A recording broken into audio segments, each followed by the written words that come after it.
নমস্কাৰ পুৱাৰ বাতৰিৰ সৈতে ষ্টুডিঅ'ত মই উৎপল কুমাৰ দাস আজি প্ৰধান বাতৰিসমূহ হ'ল দেশক নতুন ভাৰতলৈ ৰূপান্তৰৰ বাবে তথ্য প্ৰযুক্তি খণ্ডৰ সৈতে জড়িত লোকসকলক প্ৰচেষ্টা চলাবলৈ প্ৰধানমন্ত্ৰী নৰেন্দ্ৰ মোদীৰ আহ্বান বিশ্বৰ 55খন দেশৰ শতাধিক উৎকৃষ্ট চলচ্চিত্ৰ প্ৰদৰ্শনেৰে আজিৰ পৰা গুৱাহাটীত দ্বিতীয় গুৱাহাটী আন্তঃৰাষ্ট্ৰীয় চলচ্চিত্ৰ মহোৎসৱ আৰু ভাৰত আৰু ৱেষ্ট ইণ্ডিজৰ মাজত বিশাখাপট্টনমত অনুষ্ঠিত শৃংখলাৰ দ্বিতীয়খন এদিনীয়া খেল টাই হিচাপে সমাপ্ত এতিয়া বিতং বাতৰি প্ৰধানমন্ত্ৰী নৰেন্দ্ৰ মোদীয়ে তথ্য প্ৰযুক্তি খণ্ডৰ সৈতে জড়িত লোকসকলক দেশক নতুন ভাৰতলৈ ৰূপান্তৰৰ বাবে প্ৰচেষ্টা চলাবলৈ আহ্বান জনাইছে নতুন দিল্লীত তথ্য প্ৰযুক্তি আৰু ইলেক্ট্ৰনিক সা-সঁজুলি উৎপাদনকাৰী বৃত্তিগত লোক আৰু দেশৰ ঘাই উদ্যোগসমূহৰ নেতৃবৰ্গৰ সৈতে কালি মত বিনিময় কালত প্ৰধানমন্ত্ৰীয়ে এইদৰে কয় এই উপলক্ষে আয়োজিত অনুষ্ঠানত মোদীয়ে সেল্ফ ফৰ সোসাইটি ভাবধাৰাৰে সমৃদ্ধ मैं नहीं हम শীৰ্ষক পোৰ্টেল এটাৰ লগতে এটা এপ মুকলি কৰে দেশৰ প্ৰায় 100খন ঠাইৰ পৰা বৃত্তিগত লোকসকলে প্ৰধানমন্ত্ৰীৰ সৈতে ভিডিঅ' কনফাৰেন্সিং যোগে মত বিনিময় কৰে তেওঁ তথ্য প্ৰযুক্তি বৃত্তিধাৰী লোকসকলক সকলোৱে সমানে সুবিধা লাভ কৰিব পৰাকৈ এখন নতুন ভাৰত গঢ়ি তুলিবলৈ পৰামৰ্শ দিয়ে প্ৰধানমন্ত্ৰীয়ে লগতে তথ্য প্ৰযুক্তি খণ্ডৰ সৈতে জড়িত যুৱ প্ৰজন্মৰ লোকসকলক কৃষকসকলৰ কল্যাণৰ বাবে কাম কৰিবলৈ আহ্বান জনায় उस व्यवस्था पर हमको पहुंचना ही होगा कि जिसमें हर किसी को समान अधिकार हो और समान अवसर हो इस लक्ष्य को पार करना एक सबसे पहला उसका घोष वाक्य है इंक्लूजन के लिए आपने देखा होगा कि ये जो साउथ कोरिया ने मुझे आज अवार्ड दिया है उसकी एक जो महत्वपूर्ण पहलू है वो ये है कि भारत ने पिछले 4 साल में सोशल स्टार्टअप मैं देख रहा हूं कि एक बहुत बड़ा वर्ग मैंने कई बड़े बड़े सरकार के अधिकारियों को पूछता हूं बच्चे क्या कर रहे हैं क्योंकि पहले ऐसा लगता था बाबू है तो बाबू का बेटा बाबू কেন্দ্ৰীয় মন্ত্ৰীসভাই দেশৰ আশাকৰ্মীসকলৰ মাননি 250 টকাৰ পৰা 300 টকালৈ বৃদ্ধি কৰিছে কালি নতুন দিল্লীত অনুষ্ঠিত কেন্দ্ৰীয় মন্ত্ৰীসভাৰ বৈঠকৰ পাছত কেন্দ্ৰীয় মন্ত্ৰী ৰবিশংকৰ প্ৰসাদে এই কথা প্ৰকাশ কৰি কয় যে এই সিদ্ধান্তই দেশৰ 1 কোটি স্বাস্থ্যকৰ্মীক উপকৃত কৰিব বৈঠকত লগতে মীন পালন আৰু জলজ প্ৰাণী তথা উদ্ভিদৰ উৎপাদনৰ সৈতে জড়িত বিষয়ত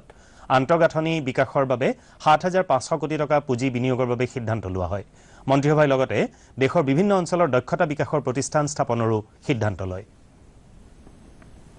অসম চৰকাৰ দুৰ্যোগ ব্যৱস্থাপনাৰ অধীনত জলসম্পদ বিভাগে জিয়াধলৰ কুমতিয়া খুঁপাৰৰ মথাউৰি সবলীকৰণ আৰু ৰক্ষণাবেক্ষণৰ কাৰণে 3 কোটি টকা ব্যয় সাপেক্ষ এখন আঁচনি আৰম্ভ কৰে জিলাখনৰ বৰদলনিৰ মৰল চুকত আঁচনিখন আৰম্ভ কৰে বিধায়ক ডাক্তৰ ৰনুজ পেগুৱে ডাক্তৰ পেগুৱে তেওঁৰ ভাষণত জিয়াধলৰ কুমতিয়াৰ মথাউৰি সবলীকৰণৰ বাবে পৰ্যায়ক্ৰমে আঁচনি গ্ৰহণ কৰা হৈছে বুলি উল্লেখ কৰি কয় যে ইয়াৰ বাবে 25 কোটি টকা ব্যয় কৰা হৈছে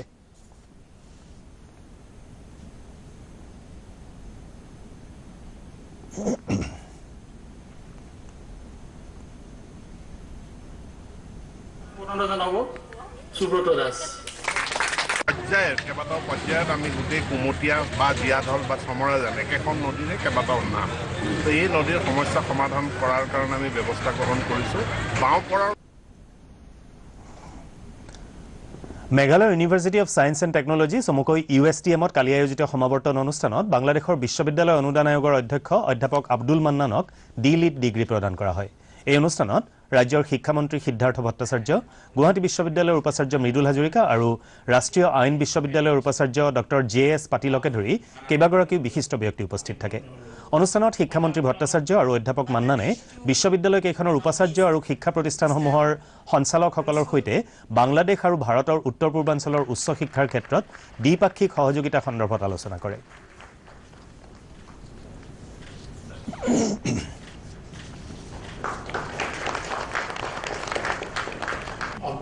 This coveted degree of letters, honoris causa, for my humble contribution to higher education in my country. Since my arrival in this beautiful city,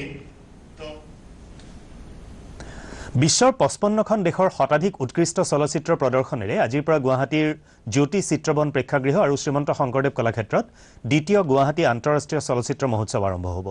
আজি সন্ধিয়া মুখ্যমন্ত্ৰী সৰ্বানন্দ সোণোৱালে মহোৎসৱ উদ্বোধন কৰিব উদ্বোধনী চলচ্চিত্ৰ ৰূপে বিশিষ্ট চলচ্চিত্ৰ নিৰ্মাতা জাহ্নু বৰুৱাৰ ভগা খিৰিকী প্ৰদৰ্শন কৰা হ'ব অহা 31 অক্টোবৰত সামৰণি পৰিবলগীয়া এই মহোৎসৱত প্ৰতিদিনে 20খনকৈ দেশী বিদেশী চলচ্চিত্ৰ প্ৰদৰ্শন কৰা হ'ব অৰুণাচল প্ৰদেশৰ চিয়াং নৈৰ জলপৃষ্ঠ সঘনাই বঢ়াত উঠা অৱস্থাত থকা বাবে অৰুণাচল ছাত্ৰ সন্থাই কালি পাছিঘাটত চীনৰ সৈতে সোনকালে আলোচনা কৰিব লাগে বুলি দাবী তুলি প্ৰতিবাদী কাৰ্যসূচী গ্ৰহণ কৰে। তেওঁলোকে বিভিন্ন ধ্বনিৰে ৰাজপথ উত্তাল কৰি তোলাৰ লগতে পূব চিয়াং জিলাৰ উপায়ুক্তৰ জৰিয়তে কেন্দ্ৰীয় গৃহমন্ত্ৰী ৰাজনাথ সিঙলৈ স্মাৰক পত্ৰ প্ৰেৰণ কৰে।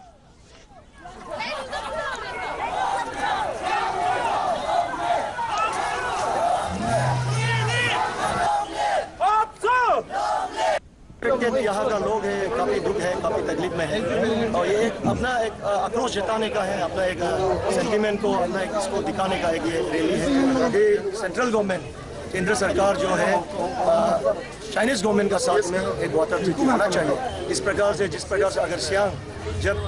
चाइना चाहेगा पानी छोड़ेगा, जब चाइना चाहेगा पानी को रोकेगा, इस प्रकार से अगर चलते रहेगा तो यहाँ जो नीचे जो डाउन स्ट्रीम में रहने वाले सदियों से रहने वाले यहाँ सिविलाइजेशन है, इसको काफ़ी इम्पैक्ट हो रहा है। उत्तर गुवाहाटीर गौरीपुৰৰ 31 নম্বৰ ৰাষ্ট্ৰীয় ঘাইপথত সংঘটিত এটা ডকাইতি কাণ্ডৰ সৈতে জড়িত মূল অভিযুক্ত জিন্তু আলীক ৰঙিয়াৰ আৰক্ষীয়ে আটক কৰিছে। আৰক্ষী সূত্ৰে প্ৰকাশ পোৱা মতে 6 মাহ পূৰ্বে জিন্তু আলীয়ে আন 10জন সহযোগীৰ সৈতে এখন চিগাৰেট ভৰ্তি ট্ৰাকৰ পৰা চিগাৰেটৰ সকলো কাৰ্টন লুট কৰি মিৰ্জা বজাৰৰ প্ৰমিলা পাণ ভাণ্ডাৰৰ স্বত্বাধিকাৰীৰ ওচৰত বিক্ৰী কৰে। লুট কৰা চিগাৰেটখিনিৰ মূল্য প্ৰায় 1 কোটি টকা আছিল বুলি জানিব পৰা হৈছে।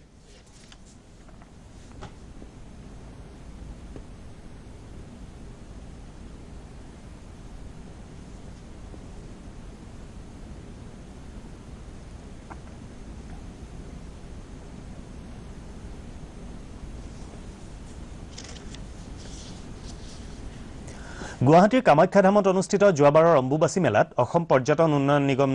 নিগমে কেলেংকাৰী সংঘটিত কৰা বুলি আৰটিআই কৰ্মী দিলীপ নাথে কালি গুৱাহাটী প্ৰেছ ক্লাবত এখন সংবাদমেলত অভিযোগ কৰে। তেওঁ কয় যে বিভাগটোক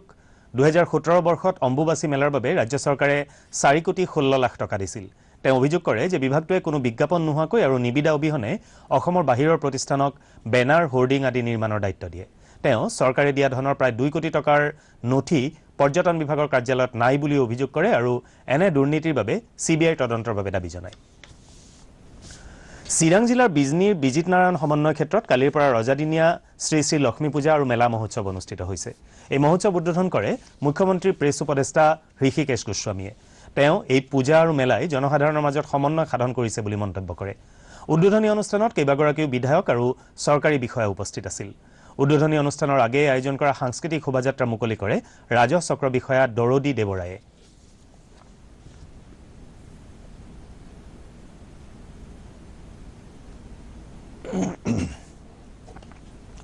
ভাৰত আৰু ৱেষ্ট ইণ্ডিজৰ মাজত কালি বিশাখাপট্টনমত অনুষ্ঠিত শৃংখলাৰ দ্বিতীয়খন এদিনীয়া খেল টাই হিচাপে সমাপ্ত হয়। ভাৰতে প্ৰথমে বেট ধৰি বিৰাট কোহলিৰ 17 ৰানৰ সহায়ত ৱেষ্ট ইণ্ডিজৰ সন্মুখত 322 ৰানৰ লক্ষ্য নিৰ্ধাৰণ কৰি দিয়ে। প্ৰত্যুত্তৰত ৱেষ্ট ইণ্ডিজে নিৰ্ধাৰিত অভাৰত 7টা উইকেটৰ বিনিময়ত 321 ৰান সংগ্ৰহ কৰাত খেলখন টাই হয়। এই খেলখনতে বিৰাট কোহলিয়ে 10,000 ৰান সম্পূৰ্ণ কৰাৰ অভিলেখ স্থাপন কৰে।